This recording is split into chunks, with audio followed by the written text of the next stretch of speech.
I've never had more conviction in my life that I was going to get lucky. Okay, fuck it. So I paid $300 now. I think you might have skipped a few lines. I'm like, okay, thanks. We're getting royalty checks. As soon as you think you're gonna win though, you fucking lost. I want to start a church so bad. Okay, could you not have just reached out to Instagram? Fuck yeah, like we're in the fucking game. Like so many people die before this point. Should have started this a year earlier. Fuck that, we're gonna get it done. All right, this is the first episode that we're recording in the new year. It's January 12th. Not sure when it's gonna go out. We're a little bit behind on posting, but yeah, how was your I don't know, your new year? My week or week, I guess. I don't know. Did We I got a lot get to done catch up this on. week? I haven't seen you in like 2 weeks. I know. I've had an insanely good start to the new year. Just like work wise, waking up early. I think we're both on the 5 I'm a.m. so fucking dialed in. Yeah. Like I had one day this week where I shit the bed. Just like there's a bunch of shit going on with business, so I stayed up late and I didn't get up on my time, and that honestly they just like fucked me up for the next day. So I'm redialing it, but I'm leaving for New York tomorrow, so I'm hoping I can be able to hold on. Right. But what's your ingredients that you're putting into the pot to be dialed? Because I think we have similar ones, but there might be some differences. Yeah, I think waking up early is the biggest key. Because I think that just gives me more discipline throughout the day, because I don't even know why. It doesn't make sense. But when I wake up super early, I just feel like I have this like intensity throughout me, like that lasts all day. So that's probably the biggest. Like we've talked about like the diet stuff. I'm trying to eat like 200 grams of protein a day. And I feel like that like makes me not eat like junk. What else? I think like before I was really like, just in my work, I was like, I always tried to like take things out of my calendar and like have all this like free space, which I've kind of done the opposite of this year. Just like kind of saying yes to a lot more stuff, and it's filling my time up more. But I don't know. It's just like, I just feel like I have a lot of energy. So I don't know if there's anything like particularly I'm doing, which is kind of scary, because I'm like, I really hope this isn't like a New Year thing that like starts to fade over time. Right. So yeah, what are you doing? What can I do to stick on to this? I mean, so for me, like the ingredients, so I do this thing where like every once in a while I'll have like chapters in my life where I'm like, I'm just going to be excellent for a certain amount of chapters. And it's not like, I feel like sometimes when you're thinking about like creating habits, the thing that can like make them fall off is being like, I'm just going to do this forever, because then it just, it's like so not quantifiable, and like you can't see the light at the end of the tunnel. And so I like to do these like 30-day sprints. When I started like my current business, I did this where I create like a Notion document with like their checklist, and there's just like a bunch of really, really small wins to get momentum out of the day. And so right now it's like be out of bed by 5 a.m., not like wake up, because like that doesn't really matter. It's like out of bed. I have like water goals, the protein goals. I have like very small things, like send one cold email a day, which is like an interesting exercise, because it's not like, oh, send one cold email to get a customer. It's like, it just has to be a cold email. So it's made me think of like, who are people I would really like to like bring into my sphere, or like, who do I want to talk to? Yeah. And I've been doing it either like first thing in the morning, or I'll leave it to the end of the day. And then, but it's like sitting in front of, your laptop being like, and I've tried to not like make like a lead list. I like the impromptu like gut feeling of like, who's someone in the world that I've wanted to cross paths with. And out of, I guess it's like 12 days, I had like 4 replies. And so, you know what I'm saying? Like from like people that I'm like really excited to have some sort of like relationship with, whether it means doing business in the future or not, and just like expanding my circle. Are you just setting up like a call with them? As of right now, like a lot, it really depends on like the person. My like strategy right now is like, they have to be 100% like genuine messages. And so they're people that like I've either admired for a really long time, and like sending them like, or just be like, hey, I've been like watching from the shadows, blah, blah, blah. I really like how you did this. It inspired me to do this in my business. Just wanted to drop the note and kind of leave that there, get the nice reply. And then I feel like if there's ever an opportunity to like reach out in the future, if I need something from them, or there's a potential to do something together, it's not a cold email anymore. Right, it's like a warm email. Right. And so I'm just trying to like build up this personal CRM, like personal Rolodex, and just like expand it every single day. And then I have, I've got like 3 kind of like very specific like fitness goals. One of them is like a weight and body fat goal by the end of the year. The other one is to get a blue belt in jiu-jitsu. And the last one is to do the ultra marathon that we're going to do together. So I've been running a lot. the thing that's like been hard is like I found it hard to like fit the running, lifting, and jiu-jitsu into a schedule. The good thing about the running is you can fit it anywhere. Like there's never an excuse not to run, even with like the weather we have. And so, and what I've noticed as well is like I usually despise winter. Dude, I hate it. I noticed the exact same thing. I know what you're gonna say. If you run and you just like go out and like do probably one of the worst things you could do, it's just like the winter doesn't even matter to you anymore. Like it's 100%. Like I actually get like little bits of joy. Like this morning I was doing hill sprints at like that hill at Evergreen Brickworks, and I was like, what a beautiful little morning, you know? Like what I would usually, if I had to walk to the gym or do something, I'd be like, fuck this walk. But it's like it became the highlight of my day. And so the waking up early and having these kind of like forcing functions has been good. And like, again, like all of these things can fall off, they might fall off. But anyway, circling back to this checklist thing, I printed out 30 pages.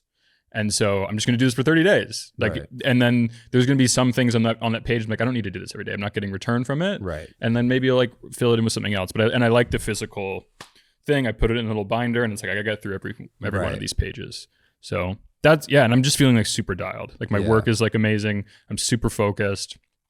It's really good. Yeah. Really good first, 2 weeks of the year.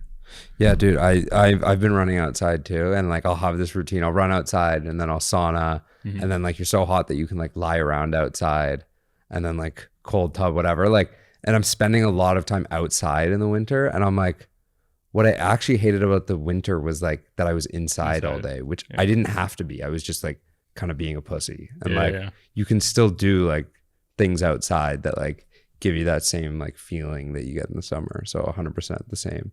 Do you feel like, because when I hear what you're saying, like to me, it just sounds like a lot, where for me, it would be like, this is too many things. Like I'm too diverted. Do you feel that? Or like, no. So what I found is that if you're not proactive about getting those things off the list, it becomes that, right? So if I feel like if you're reactive in your day and like, let's just say you wake up, you start working and you didn't touch that list, it's like, you know, by the end, it's like, this feels like the most, like a million things. What I found is like, you get up, knock 3 off, and then you'll actually get some real work done. And in that thing that used to be like a break or a time to go get coffee, like while you're doing that, you send the cold DM or you send the cold email. And you do these like other like little just random things on the list. And I think if anything, it's almost just like a bit of like a priming for like the next activity. And all of them are easy to do, right? I mean, there's some like whatever, going to jiu-jitsu isn't easy to do, but like, it can feel like that if you're not proactive about it. Right. You know, like the more you get out of your way by 10 a.m., the less it feels like that. And I think it just gives, it's like, it's so cliche, but like those quick wins just like add up. And I think they provide momentum for the bigger stones to move.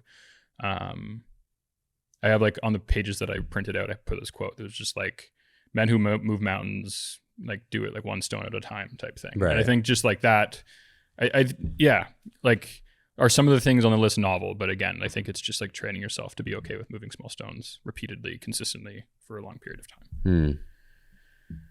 Yeah. You got any business ideas? So I've had this on the list, I think from all the way last year, but it's not a business idea per se. Okay. Just one thing I've noticed. So like, we launched a new feature, Wiz a Prospect. And in a way, it kind of competes with like LinkedIn Sales Navigator because you don't really need it to use Wiz a Prospect. So I was like, okay, let me go on G2 and read like what negative things are people saying about LinkedIn Sales Navigator. So I'm reading through all these reviews, and like in this case, it's mostly around like the cost. And so I'm like, okay, that's good angle to go on, but like it's good to know.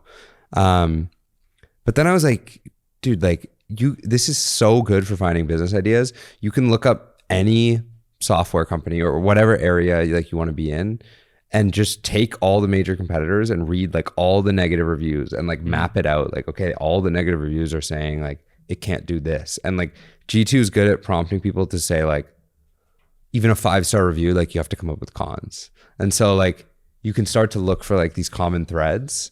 So I just feel like it's such a gold mine for like someone who's out there who's like, okay, I know I want to create a SaaS company, but like, what do I actually start? Negative reviews of like, especially of like big companies or like spaces that are like kind of crowded, I think like have tons of insights. Yeah. Like our customer profile for like our software company, a major part that they do when like trying to come up with Facebook advertising is they look at competitors, both positive and negative reviews, and they call it review mining. Like they use that to build angles and hooks and things like that. And we actually have a product that we're working on to help do that with like ChatGPT and things like that. So yeah, I think it's like a tried and true method. It's like go to the people with the credit card, figure out what they like, figure out what they don't like, and then give them the things that they like, and then take away the things they don't like, or whatever it is, or fix the things they don't like. I think for sure it's like a tried and true way of doing things, and it is just like the hard work to like put in rather than just like thinking idealistically. I have like a business, and I never talked to you about this. You never talked to me about it? No, I have talked to you about this. I think like I'm not going to do this right now. Like this would be like post-exit behavior. Yeah. I want to start a church so bad. And like I've been like being dropped like confirmation cues that this is a good idea. So like so the general idea is that like traditional churches are just they're reporting like a declining revenue and like also just like attendance and everything like that.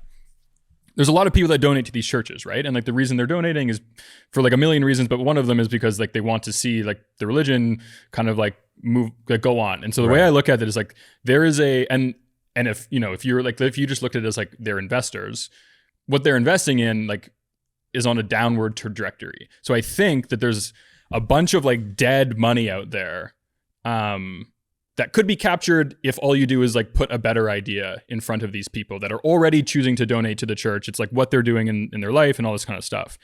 And so I think the capital side of that, just like, it's like, okay, the capital's out there and there's already a stream of that you just gotta go and capture it. The positioning in like my head, and I've had like an interesting like relationship with like religion, and like I'm at a point in my life where I'm maybe seeking it to be like a larger part of my life. But I don't find like the church as a current product to be like, and it's not that I want it modernized. I just want it to be better. Right. And so like my idea is like, I think the coolest part about it is like, it's like a really great community of people with shared values. Right. And I think that those people could be like meeting and doing things more often than on Sunday. And if I walk around like Toronto where we live, it's like who owns some of the most valuable real estate in the entire world? It's like churches. Right. And so, and a lot of them just sit empty all day. And so like my idea is like in the simplest form, it's like a religious Soho house where you have like a lot of like member perk benefits, and like potentially there could just be like a membership fee outside of like the large donations. And you just like create a really great place for like shared values and like people to connect. And like I said, I've just been like seeing, like I saw someone tweet about it and I messaged him and he's like, bro, like very like similar idea. That girl that we talked about that went from like OnlyFans model to like trad woman, she posted a reel the other day that was like, just went like, she's trying to find a church, and she went to another church. It was like the third one she tried this month, and she's like still not the vibe. Right. And so it's like, I do think that there is just like this group of people that are seeking and like potentially not finding a product that they're too super stoked on. And I think it'd just be like a really cool project to figure out. And like, I'm not thinking like start my own religion. I'm thinking start a church. Right. It'd be a cool brand to build. Yes. Yeah, like a gym, like all these things like connected. Yeah. The question is like how the economics work, in the sense of like the economics work right now for those places to sit empty is my like theory. Yeah, but presumably if you're building a Soho house thing, you have different benefits. So you have You'd have a restaurant or a gym. You'd have like more OpEx and things like that, and like potentially that could be offset by one, like people actually showing up, and then two, like membership fees. And like they would be tax deductible potentially. You're building this company in like a tax-free vehicle. I mean, we've seen it in the US that like there are like different, there's been more business models strapped onto churches in the US than in Canada. And I don't think that they do it in the most moral way. But so it's like it exists somewhere. And so I think it could exist here, and I think it could exist everywhere. I mean, if you can look at like place here, right? Like Othership, it is, people joke and call it a cult, and it's like all that does is affirm that people are seeking community of shared values 100%. and like to meet in like physical spaces. And religion's probably it's like the longest lasting. It's the most popular book in the world, and so it's like, why not build community based on that? So anyway, that's my business idea. I wonder what percentage of people would be. I've wondered that, like, so I go to church like most Sundays, and like it seems like such a small percentage of, like, when I tell people that, they're like shocked. Yeah. Because it's like in our age group, it's like such a small. It's less than 1%, certainly. Right. Like way less than 1%. The question would be, is it like, is it the feature or the product? Right. Like, people could be seeking the features, but they just don't like the product delivery. Right. And I don't know, like I just been listening to a lot of podcasts recently, and I do feel like there's just like more talk about religion than I remembered. There is 100%, especially in like some of these like performance optimization circles. Right. And so that would be like, if I sold the business right now, I think that's what I would do. 100%. And I think I can so clearly see the path. And I think it's, you have to figure out who, like, one, I think you inject yourself into the communities that already exist, right? And you find some of the best churches in Toronto. You know, there's potentially a way of doing this where you don't start from scratch. You just reimagine something that already exists. I think it's like a really good pitch deck and a lot of meetings, and I think you can make it happen. I wonder what the laws are around like investing and things like that. Yeah, I don't know. Like in any not-for-profit, like, how do you raise money? Well, churches can be for profit, right? I have no idea. I doubt it if they're not paying tax. I get that you could probably be a for-profit business. Yeah, but like not. But then you can't just be like. So what do you think? Do you think tax. like for donations and stuff that they have like treasuries and stuff like they're not just like draining their accounts to zero. Like, they have profit.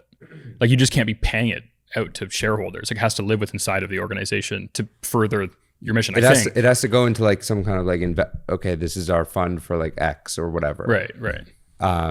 You don't like keep it as profit to like distribute to the shareholders. Yeah, exactly. Right. But it could. I think.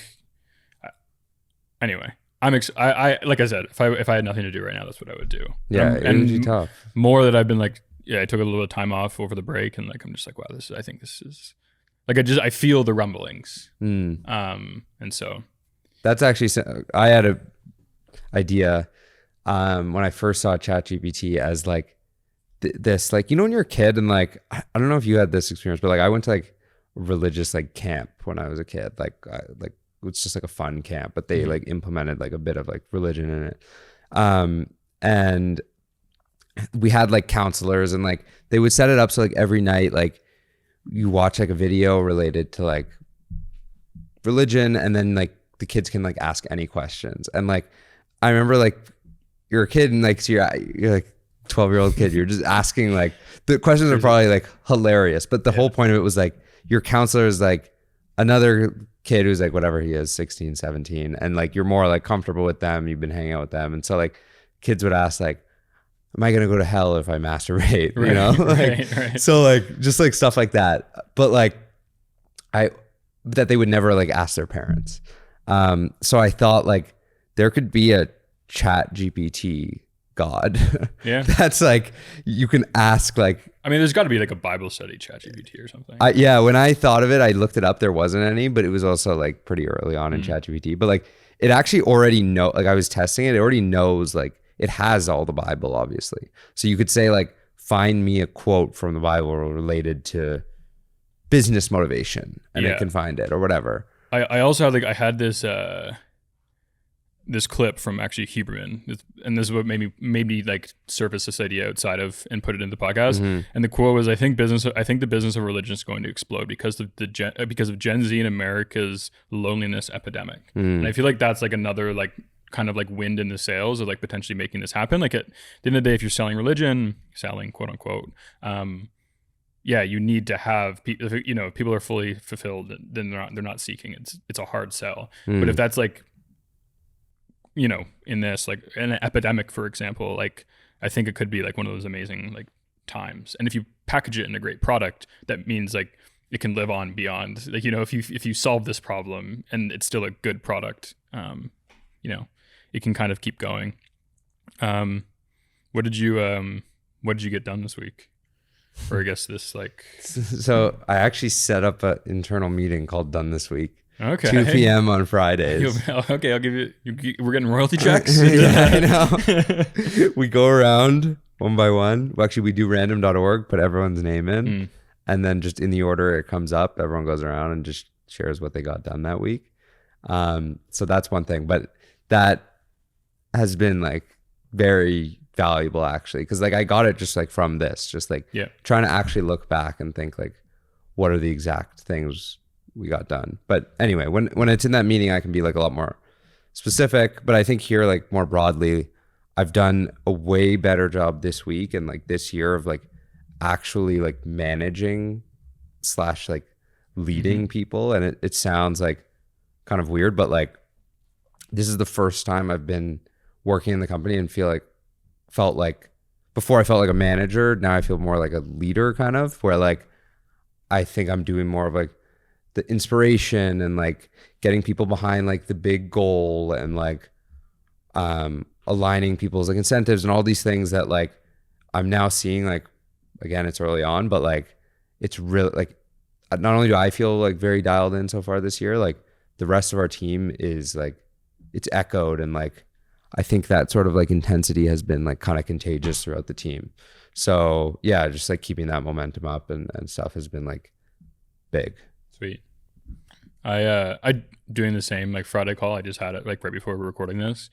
Also like so good. Like I messaged like head of ops Gary, be like, yeah, we just keep doing this call. Yeah. We were also doing daily stand-ups in Slack. So everybody writes down like the top 3 things they want to accomplish that day. And then at the nighttime, they have to put another message in that Slack channel, crossing off the things that didn't get done, saying if there's blockers or if things were left in progress. And it's kind of just like this running tally of like everybody knows what everybody in the company is doing every single day. Right.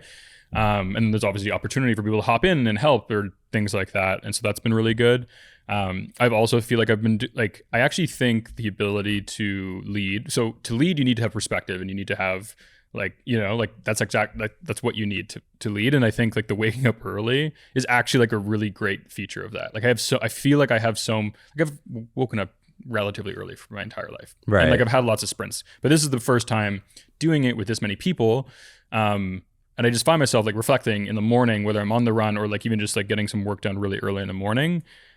Again, it's just not reactive. It's all proactive. Right. And so if you're always proactive, then you can lead. But if you're reactive, you can't lead anything. It means it's already like out in front of you. But I had like one thing that happened this week that was like fucking horrible. And it's actually like a Wizza plug, which is funny. Oh, okay. So I thought you were gonna say it was on the Wizza plugin. I was no. No, great product. Download Wizza. Use my code Zach. There's no code. No, so we launched this new feature. So one of the biggest features of our platform is like people can save advertising inspiration with a Chrome extension. The number one feature people are asking from us from day one is like, I want to be able to save ads from my mobile device as I'm just like scrolling. I get served an ad from a competitor or just an ad I really like. I want to be able to save it. The way that people are doing it right now, they just like DM it to someone on their team and like it just gets lost in the void. And so we figured out a way to essentially have them validate their Instagram account with our mobile app, and then they DM the ad to our company account, and then we save it automatically and then add it to their dashboard of their swipe file, which is like just like a Pinterest of all their ad inspiration.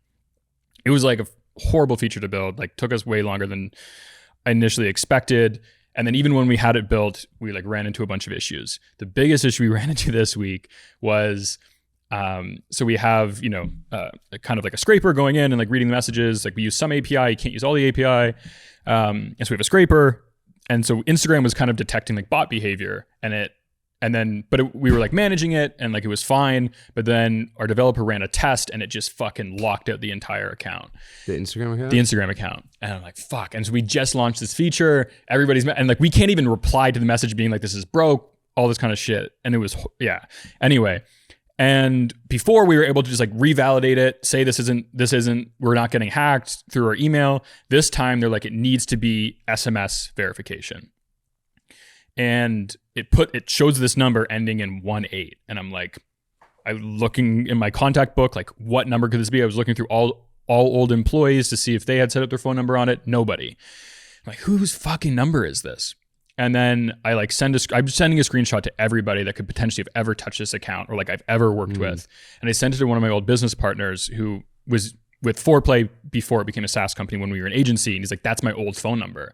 And I'm like, old phone number? Meaning you don't have this phone number anymore? And I'm like, fuck. And so I'm like, okay, I have two courses of action. One, someone has this phone number and I need to find this person. Two, this phone number maybe hasn't been like claimed yet, and I can just get this phone number. So I'm calling this phone number. It's going straight to voicemail. Texts aren't replying. They're going green. So it's not an iPhone or it's not set up. And it wasn't saying not in service. I call up, Bell, which is like our telecom company. They're like, oh yeah, like I think we can transfer this number, blah, blah, blah. The next morning I go into a Bell store, I get a phone, I set up a plan. They're like, okay, we're gonna give you a temporary number, then you need to call in and then they can potentially port the number. I get the new phone set up, go through all this work. I call the number. They're like, oh yeah, no, this number can't be ported. I'm like, you could be fucking kidding me. So now I got like another phone plan that I have nothing to do with. And I'm like, can you tell me anything about? Like, they're like, all I can tell you is it was claimed in 2021 or 2022. It's a company that's using it. I'm like, can you tell me the company? They're like, no, I can't tell you the company. That's sensitive information. And then so I'm just like Googling this number at like every version of it. It's like giving me all these like scam sites. But then I find this directory and it's like, apparently this girl named Kelly's got this phone number and she works for the Canadian government in like public health and safety. And I'm like, you've got to be fucking kidding me. And so again, she's not, I'm leaving like voicemails, all this kind of stuff. And then I'm like, okay, like, what does this search look like at like 10x? And then so I find her on LinkedIn. The directory that I found her from, it says that her current job is still that job, all this kind of stuff. And then I used the Wiza Chrome extension and said find phone number, which gave me her personal phone number. And then I called that phone number. She's like, goes straight to voicemail. Hey, it's Kelly, blah, blah, blah. I try to not sound like a phishing scammer, all this kind of shit. And then we're just not getting through to her. I'm like, and like, this is like now pretty much 24 hours. Like nobody doesn't check their phone for 24 hours. So she just like, she's ignoring or she's dead or like she's on vacation. And then someone on my team was just like, oh, I think I actually know someone that works at public health and safety. Let me see if they have like an internal messaging system. They reach out to that person. And then they reply back being like, hey, I was able to get in contact with her. They give me a screenshot of it. She goes, oh, hey, I got the messages from him. Like, obviously I thought it was like some sort of phishing scam. So thank God you reached out. The unfortunate situation. Oh my God, this gets worse. Is that is my work phone. But since having it, I do not know the password. And so it's just been sitting in a drawer. Come to or like it's in storage. And she's like, maybe I can find time to reach out to IT. And I'm like, okay, dealing with IT at like a government institution, like this is never going to happen. And then I was just like, just tell your friend to send her a message being like, we'll pay her, like she doesn't need to find time, we'll pay her for her time and like we'll make it worth her while, like we need this fixed. And then anyway, she ended up somehow figuring out how to get into the phone. She gave us a verification code. We switched the numbers. Everything worked out. Happy days. And we didn't need to pay her. She was cool with it. Oh, really? Wow. So I don't know how she found the phone or how she found the password or whatever. And you've changed the number on the account now? I changed the number on the account. We're all good. Okay. Could you not have just reached out to Instagram? Oh, bro, you think, okay, that's a whole other part of which I went through every single page. I reached out to all of like my business contacts at Meta. And dude, getting in contact with Instagram is impossible. I even they have like a secondary verification where you can verify your ID. Of like, you have to take this like video selfie or whatever. And they replied back being like, your ID's been verified, because they have to match it to a photo on the account. But the issue is, before we launched this feature, I archived all of our old posts. And then, but it didn't even work. And then when I tried to redo it, I was in a loop where it just like automatically saying not verified, not verified, not verified. It was a horrible I'm being dramatic, but it was a horrible 2 days where I was just like, this really sucks. So is it fixed and it's been able to work? It's fixed, it's stable. Like really, like there's a few post types that it's not working for, like stories and stuff like that, but it's been stable. People are using it. People are fucking stoked about it. I'm stoked about it. And we're getting TikTok working by next week as well. So you'll be able to save Instagram and TikToks to your swipe file just by sending us a DM. Sick. Bada bing, bada boom. I'm so That's a crazy story. Dude, it was like, and I was like, yeah, Wiz extension, give me the personal phone number, and it worked. So you're looking to, dude, another time, have I told you about the time when I used it for American Express? Okay, I have another fucking story. Okay, so we have an American Express. I've had it since 2018. Great customer, always paid on time. We changed banks, and the banks we changed to didn't allow for paying off the American Express in the way that we used to. And I reached out to them a bunch of times, blah, blah, blah, blah. We need this. Can we just like send a wire to like pay this off, and then we'll like figure it out, blah, blah, blah. They're not getting back to me. It then goes into like collections and all this kind of stuff. And like American Express is great customer service for like customer service, but not issues. Dude, American Express is like technical support is horrible. The customer service is great. Technical support is horrible. And I'm like going back and forth with them. And so what actually ended up happening is like I was on live chat. They told me where to wire the money. And so I wired like $28,000 to pay off this card. And it was like in September. And it was like now December. And I'm like following up with them. It's not hitting our account. I'm sending them the Swift tracking number. It says it lands in their account. I'm like, find this money. And then I start getting like really aggressive collection notices being like, I'm reaching out to you guys. Like, who do I need to talk to? Yeah. And so I finally get on the call with this lady and I'm like, I am not hanging up the phone until she tells me who her superior, because they would never escalate it. They're like, I'm the highest in the escalation. And then so I caught her in like her saying something being like, oh, I need to talk to someone. And I'm like, who is that person? And they're like, oh, like it's like my super, whatever. I'm like, what is their name? And they're like, they gave me a first name like Jerome or something. I'm like, what is their last name? What is their email? They're like, we don't offer email support, only through phone or live chat. And I'm like, I don't care. Who is this? Like, you tell me who this person is, or like send me to like cancel my card or like, you know, like, and she's like, his name is this and this. I reach out and she gives me his email. I reach out to him. He doesn't reply, all this kind of stuff. I then find this guy on LinkedIn, use the Wiz Chrome extension to find his personal number. And then I just blew up his personal phone until he actually, and they resolved it. They reversed back all of like the collection notices. They gave me back all of the points. They gave me back all of the interest, and they gave me back extra points to like whatever. That's amazing. But like it was again, like I needed to like, dude, I needed to hit up this motherfucker's personal phone number to get like support. Be like, I'm going to hit you up every single morning until this is fixed. Like fix this today. Dude, so I have a follow-up from the G-Wagon remote start story. Okay. Have I not told you this? You told me that you couldn't get remote start. You told me that you're paying for it. Yeah, so I think where we last left off in the saga was I couldn't get remote start working. I'm paying now $250 a year for it. And they say I need to bring my car to a dealership. Okay, now what happens post that? I bring my car to the dealership. I didn't think there was going to be any cost to fix this, because I'm paying for the app. Yeah. And it's like a software update, they say. So I get to the dealership. I'm like, whatever, this is like the issue. They've got no idea. I'm like, they said it needs like a reset. They're like, okay, just leave the car with us. Like, we'll figure it out. I go to work. I come back. The guy texts me, hey, your car's ready. Like, everything's been fixed. Like, it should be good. I'm like, okay, great.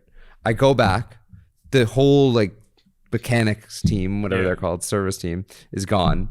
It's just the receptionist. She's like, hey, it's going to be like $300. I'm like, for what? Like, whatever, blah, blah, blah. I'm arguing about it. And then I'm just like, okay, fuck it. So I paid $300 now. Now I'm in for $550 to get remote start on my car. I get in the car. Right away, I want to see if it works. Does not work. Obviously. Obviously. Like, I knew it. So I'm like, are you kidding me? So I go home and I email like the original customer service people. And I'm like, this is like insane that I even had to pay, blah, blah, blah. They're like, it's out of warranty. Like, any sort of technical support, like, you got to pay. I'm like, okay, whatever. I'm like, and it took me like a month to get this appointment. I'm like, okay, you know what? Like, I'm tired of dealing with this for remote start. Please just refund the subscription. Right. They're like, we cannot refund the subscription. It's been more than 30 days. I'm like, it's only been more than 30 days because you fucking made me go to the place and get an appointment. So they're like, they're not budging. They're like, sorry, we can't refund you. And now I can't get into the app, like, and I can't even cancel it. And I'm like saying like cancel and refund. They're like, we cannot cancel and refund. I'm like, this is insane. So I go on LinkedIn. I find the guy that is the VP of customer service for Canada Mercedes-Benz. And I use the Wizzachrome extension. And I get his work email and his personal email. So I forward the whole thread of the whole thing, and I send it to him in like CC, like his personal email. And I'm like, hey, like, I'm sorry for bothering you, but this is like the most fucked up situation I've ever been in. The fact that I won't be refunded for an app that does not work, and I had to pay to try and get you guys to fix it, is insane, blah, blah, blah. He emails me like, hey, like, I'm going to personally make sure that like this is taken care of.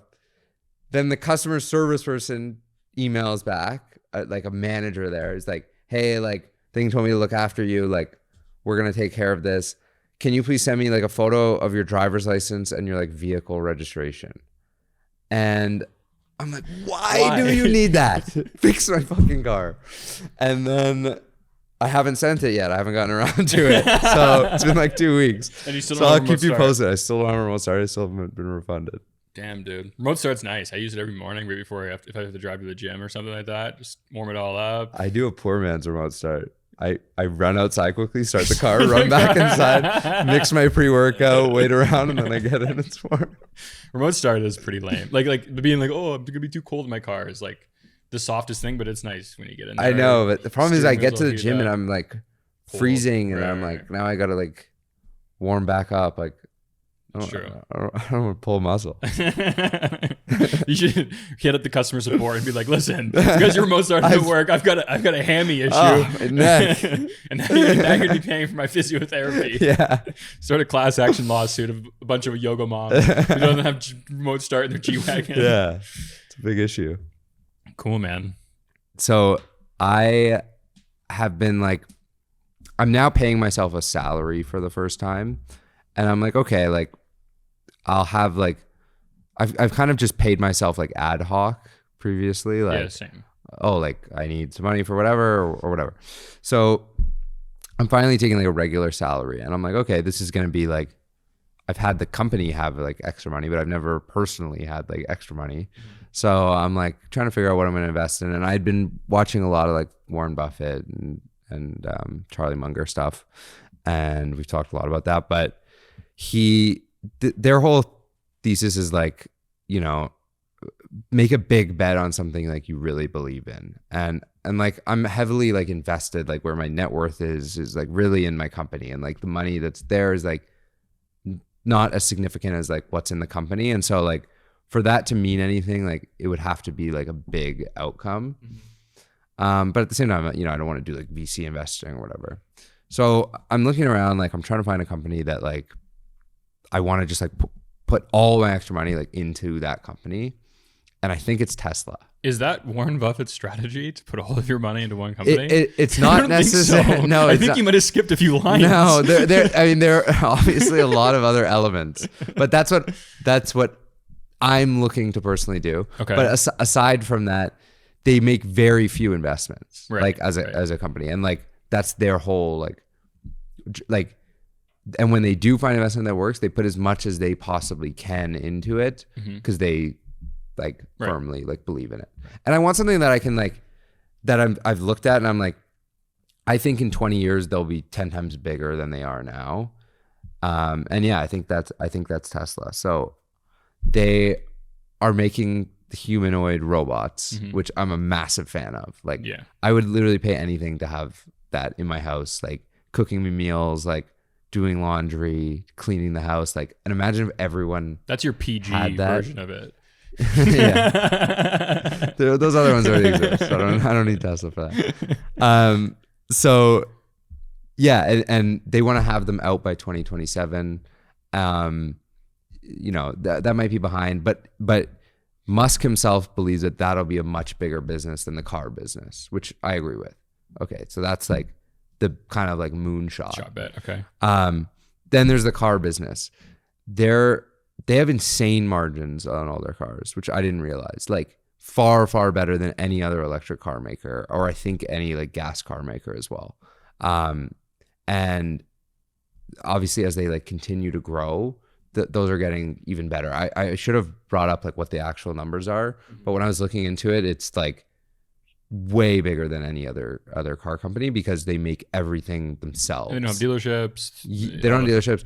And they're the biggest piece is like, yeah, like they used to buy batteries. Now as they grow, like they're making their own batteries, which like no other company does. And so they're doing all these things and getting the cars to be more profitable. And I think they have a target for the Model 3 to get down to like $15,000. And like, if that occurred, that's insane. Why would you buy any other car in that like general range? Right. And you're not paying gas and all the other things. And then the third on like the electric side of the business is like, there's obviously huge tailwinds government wise, of like pushing car companies like you have to go electric. Yeah, what's crazy is so I heard that all these other car companies had Tesla's rebate got like somehow whatever they ran out of it or something. Here. And then all the other, what's funny is all these other car companies are like they all like launched electric cars and they all failed like miserably. And they're like compete. We don't even want this like reverse like this rebate where it's taking, you know, like because there's like I think there's like penalties on like gas cars that like are funding the rebate of the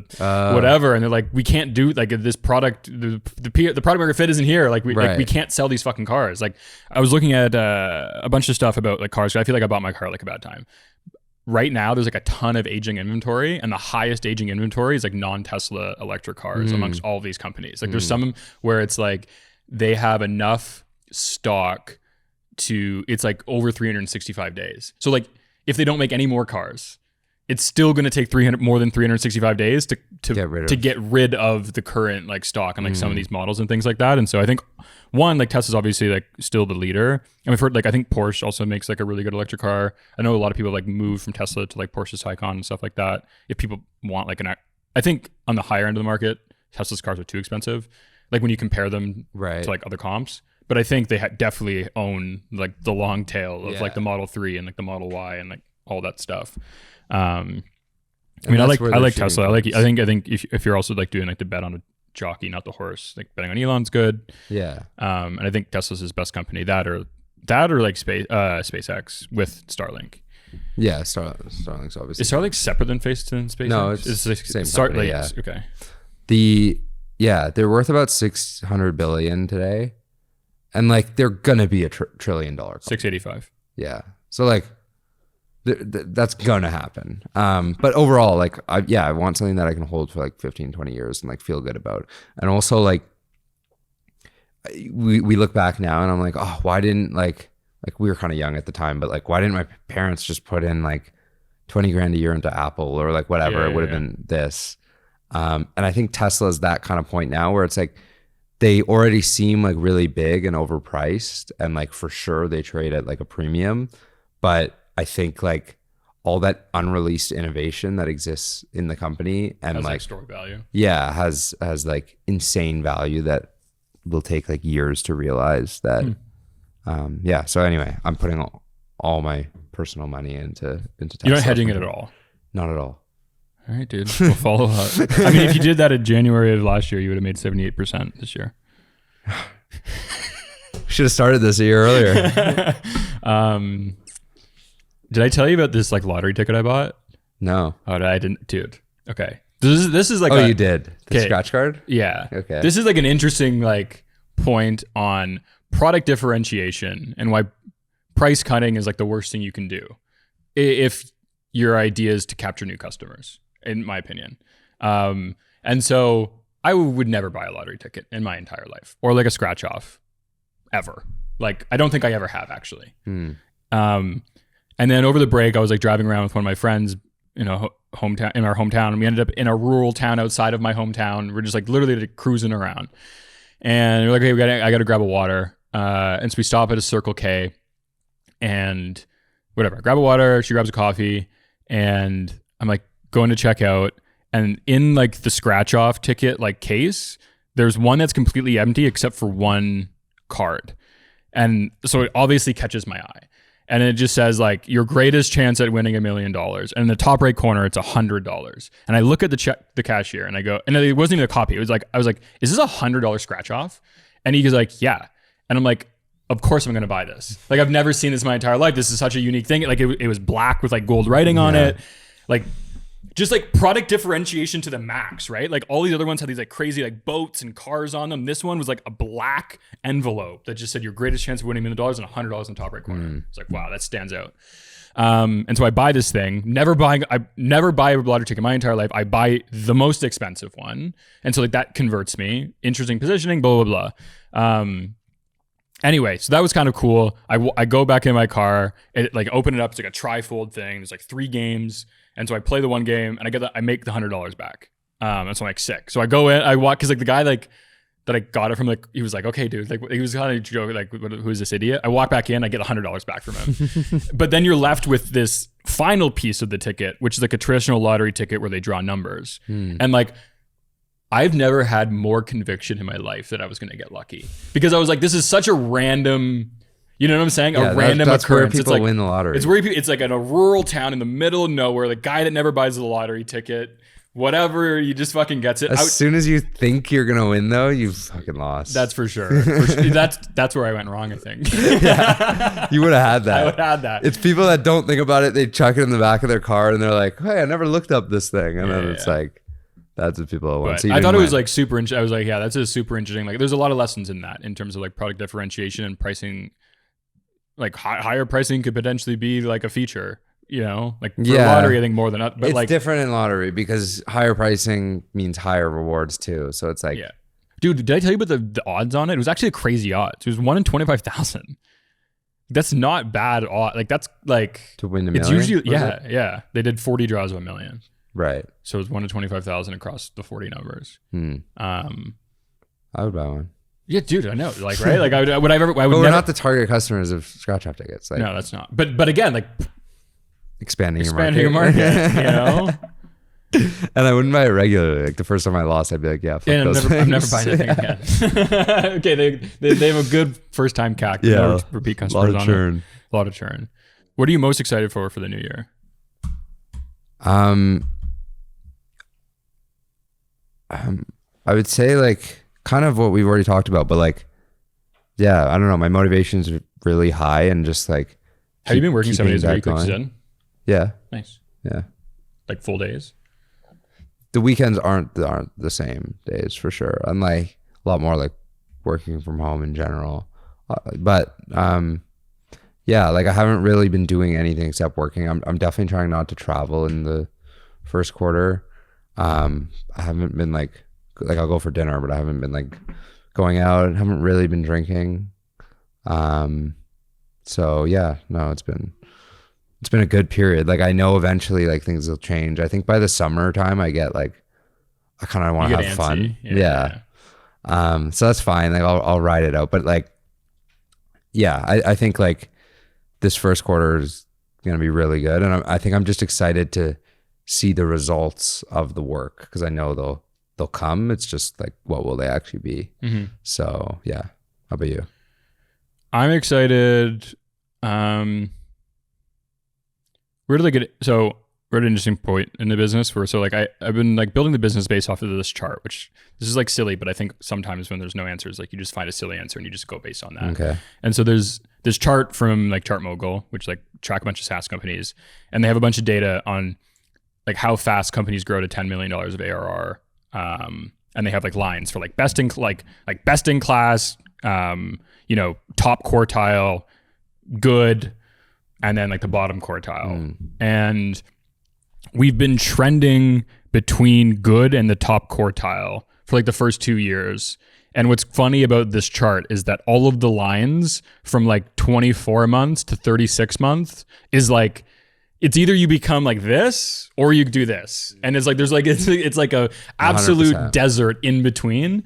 And so it's like a scary point to be, because it's like now what, you know, it was easy to grow the business. Was not easy to grow the business, but like to be considered good, like we've been hitting that. Right. But now the expectations to be good and in the top quartile are gonna, like, this is like such a deciding year. Like And I think like the biggest thing, I can't let this, like, for example, if we hit 50% of it in December, it's like, just because of that graph looks like it's a desert doesn't mean like your inflection point doesn't happen then, right? Like you look at like Figma, who like whether their inflection point was like 12 years in or something crazy. Like there are all these outliers. And so, but I think it's been like a good, anyway, I'm excited because I'm like, wow, like this is like, it feels not like the fourth quarter, but like, you know, like it's like we've done all the practice work.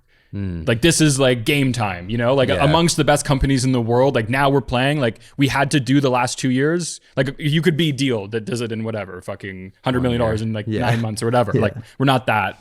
And I was never building that business, but it just, I'm like, fuck yeah. Like we're in the fucking game. Like so many people die before this point. Right. And so there's a good amount of gratitude in it, but then it's like, you have to be, I'm excited for like what I have to become to stay throughout this inflection point.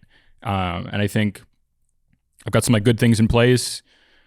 And so I'm excited to fucking be in the game. Like I was like talking to a friend recently and I was like, we were like talking about how shitty our lives are. Right. And like, just like, like it was like during December, like both of us had a lot of churn. Like nobody buys software in December. Like I was like super fucking depressed. I was just like, should I just sell this fucking thing and like retire? Like, and then I was just like, and then I went out for a drive and like and I was just like, I found this level of gratitude of like, no matter what happens, how awesome is it to like be in the fucking game? You know, like it's so good. Like, it's just like, even when it's shit, like it's like, you know, it's just awesome that you're like building a thing, people use it, people pay us, we make a thing. Like, it's just like, wow, like what a great game. Like I love this shit. Yeah. So I'm excited for the leveling up and what's expected of me and like figuring out how to do it. Yeah. When I was driving into work today, I was like,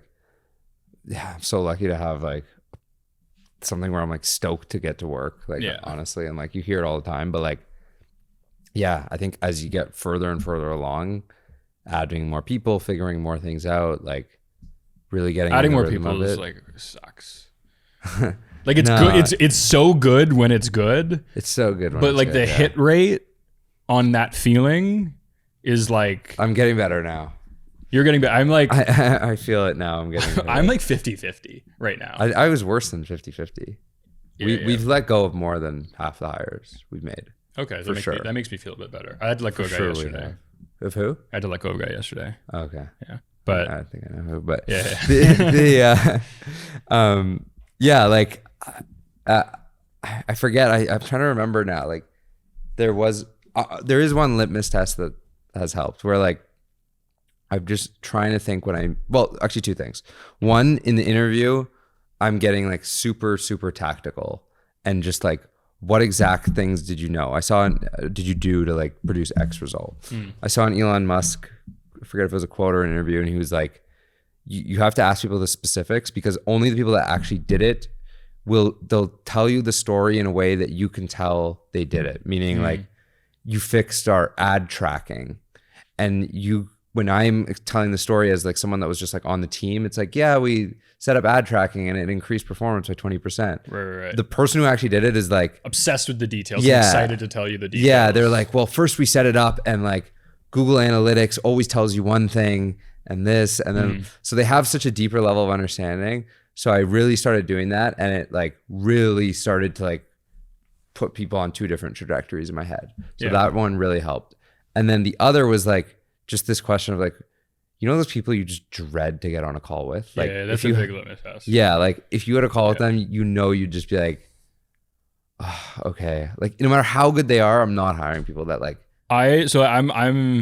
so we, right after let this guy go, I was like, okay, but I had this like eight, like I was like, we need to replace him. Yeah. And we had this like person in the pipeline that was like really good at following up with me. And like, it was always just like never like a hell yes feeling. It's like, okay, like I respect like a lot of these things, but just not the vibe. Anyway, so I'm gonna call them again, and I'm like, because again, I had this like antsiness to like, the person's gone, I need to replace them in a rush. And then got on a call with the head of ops after the whatever interview, and we just like walked through it. And then like I remember like one of my friends telling me that like everything, like when making decisions, like if you're having a hard time making a decision, the best thing is like go with your gut, and like there's only like two versions of your gut, and like kind of eliminate your mind from it. It's just like, it's either a hell yes or a hell no, outside of whether you need the person or not, or like all these other reasons why you should or the reasons why you shouldn't. It's like in your gut, hell yes or hell no. Right. And it's never, if you take your mind out of it, there's never a mix in like your gut feeling. And so I'm trying to like focus on that, and I'm trying to get my volume up. I feel like I've been reactive with hiring rather than like seeking out opportunities or like finding people, and like I would rather just like stumble upon people in a consistent search. Yeah. And I think that's the best way to do it. Yeah. Rather than being like, we need this person, we're going to fill this person, and like we're going to be efficient about filling this person. It's just like, well, you did it up until now without them. So like, yeah. But I will say, like, now we just brought on like a VP of marketing that is crushing it. And I'm just like, I'm realizing every area that we've hired people late in, there's like debt to be paid. And so there was like marketing debt of like all this shit we did wrong, like broken site maps and whatever. And like all of that needs to get fixed now, where I'm like, yeah, like we should have done this earlier. So yeah, don't let like departments get neglected, because it's just like sucks to have to pay the debt later. Yeah, that's true. All right. I think that's a good place to cut it off. Nice. All right. That was done this week. Subscribe or whatever. Yeah. See you on the flip side.